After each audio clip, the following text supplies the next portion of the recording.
2 ദിവസത്തെ ഇടവേളയ്ക്ക് ശേഷം പാർലമെന്റിന്റെ വർഷകാല സമ്മേളനം ഇന്ന് പുനരാരംഭിക്കും. ഡൽഹിയിലെ വിദ്യാർത്ഥി സമരത്തിനെതിരായ പോലീസ് അതിക്രമത്തിൽ ആഭ്യന്തരമന്ത്രി അമിത്ഷായുടെ മറുപടി ആവശ്യപ്പെട്ട് പ്രതിഷേധം തുടരാനാണ് പ്രതിപക്ഷ തീരുമാനം.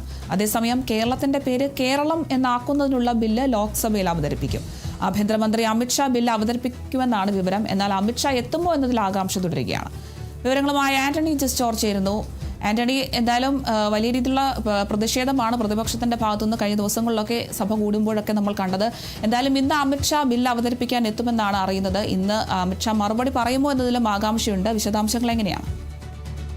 തീർച്ചയായും വളരെ ആകാംക്ഷയുള്ള കാര്യം അമിത്ഷാ പാർലമെന്റിലേക്ക് എത്തുമോ എന്നുള്ള കാര്യത്തിൽ തന്നെയാണ്. അമിത്ഷാ ഇന്ന് പാർലമെന്റിൽ എത്തുമെന്നുള്ള പ്രതീക്ഷയിലാണ് എല്ലാവരും ഉള്ളത്. ഏതായാലും അമിത്ഷാ എത്തിയാൽ മറുപടി പറയുമോ എന്നുള്ളതാണ് അടുത്ത ചോദ്യം.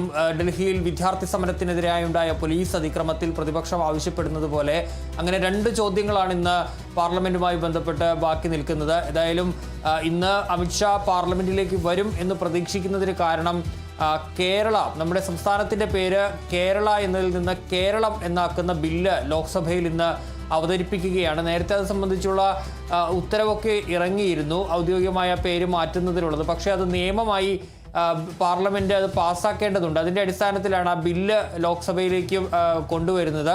അങ്ങനെ ഇന്ന് കേരള എന്ന് ആണ് സാധാരണ നിലയിൽ ഉപയോഗിക്കുന്നത്. അത് കേരളം എന്നതിലേക്ക് മാറ്റി നിയമനിർമ്മാണം നടത്തുക എന്നുള്ളതാണ് ആ ബില്ലിൻ്റെ ലക്ഷ്യം. ഏതായാലും ആ ബില്ല് അവതരിപ്പിക്കുന്നത് അമിത്ഷാ ആയിരിക്കും എന്നുള്ളതാണ് നമുക്ക് അറിയാൻ കഴിഞ്ഞിട്ടുള്ളത്. പക്ഷേ അമിത്ഷാ സഭയിലേക്ക് എത്തുമോ, പകരം വേറെ ആരെങ്കിലും ബില്ല് അവതരിപ്പിക്കുമോ എന്നുള്ള കാര്യത്തിൽ ഇപ്പോഴും നിലവിൽ വ്യക്തതയില്ല. ഇന്നലെയൊക്കെ അമിത്ഷാ തന്നെ ബില്ല് അവതരിപ്പിക്കുമെന്നാണ് അറിഞ്ഞിരുന്നത്. പക്ഷേ ഈ പ്രതിപക്ഷത്തിൻ്റെ പ്രതിഷേധം തുടരുന്ന സാഹചര്യത്തിൽ അതെങ്ങനെയാകും എന്നുള്ള കാര്യം ഇപ്പോഴും ഉറപ്പില്ലാതെ തന്നെ തുടരുകയാണ്. ഏതായാലും അമിത്ഷാ എത്തിയാൽ സ്വാഭാവികമായും പ്രതിപക്ഷം ഉയർത്തുന്ന ഏറ്റവും പ്രധാനപ്പെട്ട ആവശ്യമെന്ന് പറയുന്നത് ഈ വിദ്യാർത്ഥി സമരത്തിന് നേരെയുണ്ടായ പോലീസ് അതിക്രമത്തിൽ മറുപടി അമിത്ഷാ പറയണം എന്നുള്ളത് തന്നെയായിരിക്കും.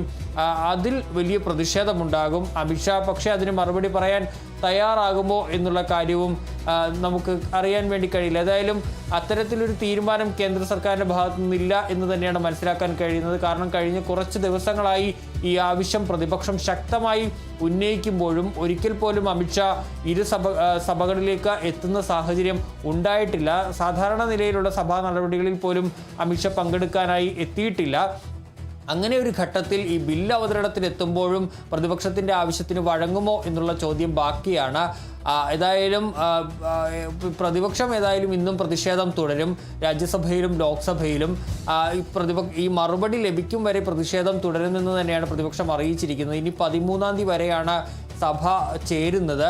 ഏതായാലും അതിനു മുമ്പ് FCRA ബില്ലടക്കം പാർലമെന്റിന്റെ പരിഗണനയിലേക്ക് വരികയും ചെയ്യുന്നുണ്ട്. ഈ 13-ാം തീയതി വരെ എല്ലാ അംഗങ്ങളോടും സഭയിലെത്താനായി ആവശ്യപ്പെട്ട് കോൺഗ്രസ് വിപ്പ് നൽകുകയും ചെയ്തിട്ടുണ്ട്. FCRA ബില്ല് കൊണ്ടുവന്നാൽ അതിനെ ശക്തമായി തന്നെ എതിർക്കാനാണ് പ്രതിപക്ഷത്തിൻ്റെ തീരുമാനം എന്ന് പറയുന്നത്. നേരത്തെ പ്രതിപക്ഷത്തിൻ്റെ പിന്തുണയടക്കം കേന്ദ്ര പാർലമെന്ററി കാര്യ മന്ത്രി ഈ FCRA ബില്ല് പാസ്സാക്കുന്നതുമായി ബന്ധപ്പെട്ട് തേടിയിരുന്നു. പക്ഷേ അതിനോട് പ്രതിപക്ഷം അനുകൂലമായല്ല പ്രതികരിച്ചത്. ഇത് ന്യൂനപക്ഷങ്ങളുടെ അവകാശങ്ങൾ കവർന്നെടുക്കാനുള്ള ബില്ലാണ് എന്നുള്ളതാണ് പ്രതിപക്ഷം ഉയർത്തുന്ന പ്രധാനപ്പെട്ട ആരോപണമെന്ന് പറയുന്നത്. ഏതായാലും അങ്ങനെ FCRA ബില്ല് കൊണ്ടുവന്നാലും ശക്തമായ എതിർപ്പ് ഉണ്ടാകും. ഏതായാലും ഈ സമ്മേളന കാലയളവിൽ FCRA ഭേദഗതി ബില്ല് പാസ്സാക്കാനുള്ളൊരു നീക്കമാണ് കേന്ദ്ര സർക്കാർ നടത്തുന്നത്. അതിൽ ചില പാർട്ടികളുമായി അടക്കം സംസാരിക്കുന്നുണ്ടെന്നാണ് മനസ്സിലാക്കാൻ കഴിയുന്നത്. നേരത്തെ പ്രതിപക്ഷത്തെ കണ്ടപ്പോഴും ചില ഇളവുകൾ നൽകാൻ തയ്യാറാണെന്ന് കേന്ദ്ര സർക്കാർ അറിയിച്ചിരുന്നു. പക്ഷേ അതിന് നിലവിൽ അനുകൂലമായൊരു തീരുമാനം ആരുടെയും ഭാഗത്തു നിന്ന് ഉണ്ടായിട്ടില്ല. FCRA നിയമ ഭേദഗതി ബില്ല് തന്നെ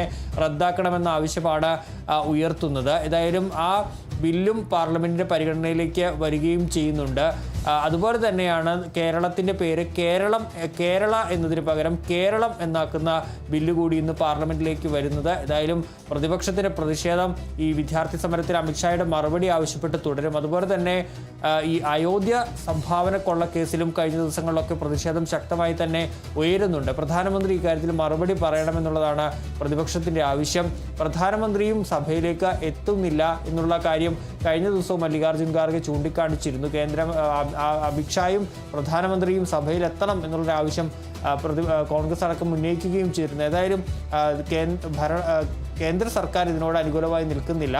ഏതായാലും ഇന്നും സഭാതലം പ്രക്ഷുബ്ധമാകാനുള്ള സാധ്യത തന്നെയാണ് ഉള്ളത്.